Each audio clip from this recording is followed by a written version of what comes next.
السلام علیکم ورحمۃ اللہ وبرکاتہ۔ الحمد للہ وکفا وسلام علی حبیبہ المصطفیٰ، اما بعد فاعوذ باللہ من الشیطان الرجیم، بسم اللہ الرحمن الرحیم۔ ان اللہ وملائکتہ یصلون علی النبی یا ایہا الذین آمنوا صلوا علیہ وسلموا تسلیما۔ اللہم صل علی سیدنا محمد معدن الجود والکرم وآلہ واصحابہ الکرام وابنہ الکریم وبارک وسلم صلاة دائمة سرمدا ابدا بحمدہ تعالی وبکرم مصطفیٰ صلی اللہ تعالی علیہ وسلم۔ آج کی شب میں قرآن عظیم کے 19 پارے مکمل ہو چکے۔ اللہ عز و جل بقیہ قرآن عظیم کے حصے کو صحیح تجوید سے پڑھنے اور آپ کو سماعت کرنے کی توفیق عطا فرمائے۔ آج ہم نے سورۃ الفرقان اور سورہ شعراء اور سورہ نمل کی تلاوت کی ہے۔ سورۃ الفرقان جو کل تلاوت ہوا تھا اس کا کچھ حصہ آج ہم نے تلاوت کیا ہے۔ قرآن کا ایک دوسرا نام بھی ہے فرقان، اور اللہ تعالیٰ نے اس سورہ کی شروعات یوں فرمائی، تبارک الذی نزل الفرقان علی عبدہ۔ بلندی ہے، پاکی ہے اس ذات کے لیے جس نے فرقان کو اپنے بندے خاص پر اتارا۔ فرقان کیا اتارا؟ یہی قرآن عظیم۔ قرآن کا ایک دوسرا نام ہے فرقان۔ جیسے آپ مشہور سنتے بھی رہتے ہیں قرآن مجید، فرقان حمید۔ فرقان کا مطلب ہوتا ہے فرق کرنے والا، حق اور باطل کے درمیان تمیز کرنے والا، اور اس کا نام فرقان اس آیت میں بھی آیا ہے، شہر رمضان الذی انزل فیہ القرآن ھدی للناس وبینات من الھدی والفرقان۔ یعنی اللہ تعالیٰ نے رمضان کے مہینے میں قرآن کو اتارا۔ رمضان کا وہ مہینہ ہے جس میں قرآن اتارا گیا ہے، کس لیے؟ لوگوں کے لیے ہدایت ہے اور لوگوں کو فرق کرنے والا، حق اور باطل کے درمیان تمیز، امتیاز پیدا کرنے والا، یہ قرآن ہے۔ اور اس میں ایک آیت ہے، اللہ تعالیٰ فرماتا ہے قیامت کے دن کچھ لوگ کہیں گے، یا ویلتا لیتنی لم اتخذ فلانا خلیلا، اے کاش میں فلاں کو دوست نہ بنایا ہوتا تو اچھا ہوتا۔ لقد اضلنی عن الذکر، کہ اس نے مجھے قرآن سے بلکہ ذکر اللہ سے روک دیا تھا، گمراہ کر دیا۔ کچھ لوگ صرف دوستوں کی وجہ سے دوزخ میں جائیں گے، اور اچھے دوست ہوں تو دوستوں کی وجہ سے جنت میں بھی جائیں گے۔ صحبت صالح ترا صالح کنت، صحبت طالع ترا طالع کنت، فارسی میں مشہور ہے۔ اچھے کی صحبت تجھے اچھا بنا دیتی ہے، برے کی صحبت تجھے برا بنا دیتی ہے۔ حضور اکرم صلی اللہ تعالیٰ علیہ وسلم نے بھی ارشاد فرمایا، اچھوں کی صحبت ایسے ہے جیسے کوئی عطر کی دکان میں گیا اور آیا، اگرچہ عطر نہ لگایا ہو لیکن اس کے جسم میں خوشبو آنے لگ جاتی ہے دکان پہ جا کر آنے سے ہی۔ اچھے کی صحبت میں بیٹھنے کے بعد اس کے اخلاق کا اثر آ ہی جاتا ہے۔ اور برے کی صحبت کے متعلق حدیث پاک میں ہے، ایسے ہی ہے جیسے کوئلے کے کان میں گیا، کام نہیں کیا پھر بھی کپڑوں پر کالک لگی جاتی ہے، تو اثر ہو ہی جاتا ہے۔ اسی لیے اپنی صحبتیں دیکھو میرے عزیزو، کس کے ساتھ بیٹھتے ہو، کس کے ساتھ اٹھتے ہو، کس کے ساتھ چلتے پھرتے ہو، کس کے ساتھ تمہارے زندگی کے ایام گزر رہے ہیں، یہ بہت ضروری ہے۔ اور یہ بھی فرمایا گیا کہ انسان اس کے دوستوں سے ہی پہچانا جاتا ہے، اس کے دوستوں سے ہی اس کی کیٹیگری متعین ہوتی ہے، کس کے ساتھ بیٹھتا ہے، کن لوگوں کے ساتھ رہتا ہے، اسی سے اس کا سٹیٹس بھی معلوم پڑتا ہے، اس کا معیار بھی پتہ چلتا ہے۔ چوروں کے ساتھ رہتا ہے، اگرچہ چوری نہیں کرتا لیکن چوروں میں نام اس کا مل جاتا ہے۔ بہت ساری جگہوں پر آپ نے دیکھا ہوگا، نشہ تو نہیں کرتا لیکن جتنے نشیڑی ہیں ان کے ساتھ بیٹھتا اٹھتا ہے، لوگوں کے ذہن میں یہ بات آ جاتی ہے کہ اس کے اندر بھی وہی گر ہیں، وہی گن ہیں، یعنی جو اس کے دوستوں کے عادات و اطوار ہیں شاید اس کے اندر بھی ہوں گے۔ ہزار تم کہتے رہو کہ میں نہیں کرتا، لیکن وہ صحبت تمہاری تمہیں بدنام یہاں جب کرتی ہے تو پھر قیامت کے دن کیا ہوگا؟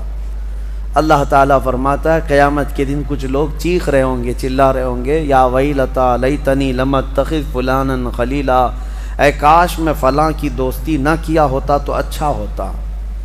اسی لیے حضرت انس رضی اللہ تعالیٰ عنہ فرماتے ہیں مجھے زندگی میں سب سے زیادہ خوشی حضور کی ایک حدیث کی وجہ سے ہوئی۔ ایک حدیث میں نے سنا تو سب سے زیادہ خوشی ہوئی۔ کون سی؟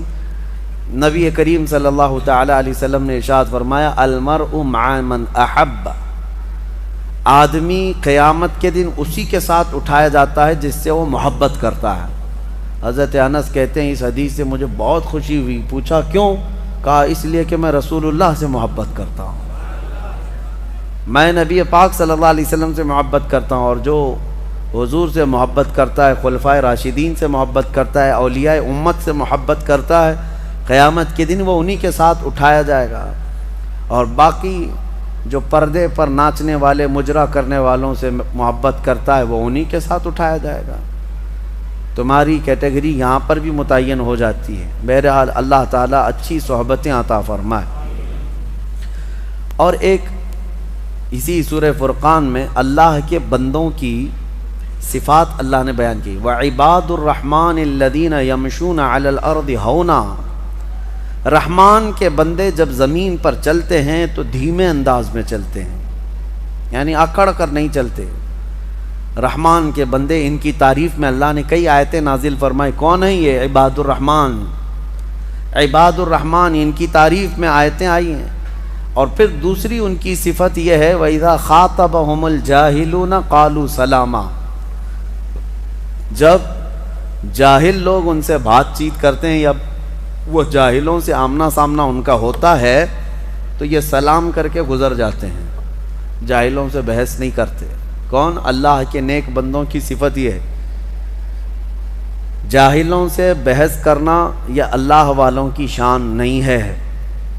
اسی لیے میرے عزیزو، آج جتنا بھی افواہوں کا بازار گرم ہوتا ہے اور جس قدر بھی لوگوں کے درمیان چیمی گوئیاں پھیلتی ہیں، یہ جاہلوں کی وجہ سے۔